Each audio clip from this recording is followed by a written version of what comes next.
আজ আমি পশ্চিমবঙ্গ প্রাথমিক শিক্ষা পর্ষদ তৃতীয় শ্রেণীর বাংলা পাতাবাহার বইয়ের একটি কবিতা নৌকাযাত্রা কবিতাটি আবৃত্তি করে শোনাবো তোমাদের।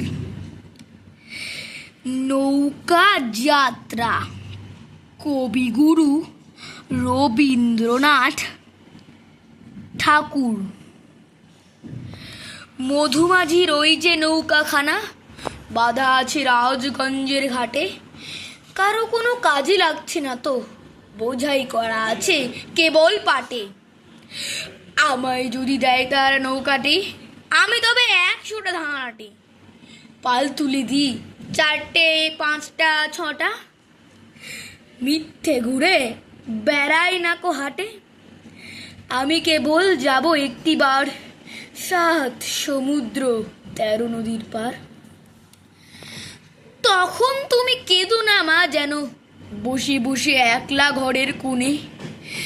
আমি তোমা যাচ্ছি না কো চলে, রামের মতো 14 বছর বনে। আমি যাব রাজপুত্তুর হয়ে, নৌকা ভরা সোনা মানিক বয়ে। আশুকে আর শ্যামকে নেব সাথে, আমরা শুধু যাব মা 3 জনে।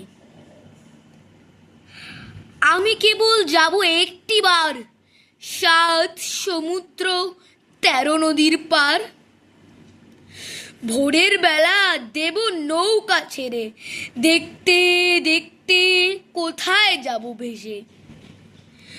দুপুর বেলা তুমি পুকুর ঘাটে, আমরা তখন নতুন রাজার দেশে। পেরিয়ে যাব তীরপূর্ণির ঘাট, পেরিয়ে যাব তেপান্তরের মাঠ। ফিরে আসতে সন্ধে হয়ে যাবে, গল্প বলবো তোমার কোলে এসে।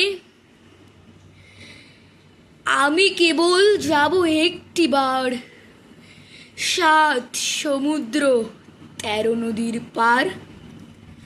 নমস্কার। প্রাথমিক শিক্ষা জানবে, শিখবে, লিখবে, পড়বে, ভবিষ্যৎ গড়বে। ভালো থাকুন, সুস্থ থাকুন। আল্লাহ হাফেজ।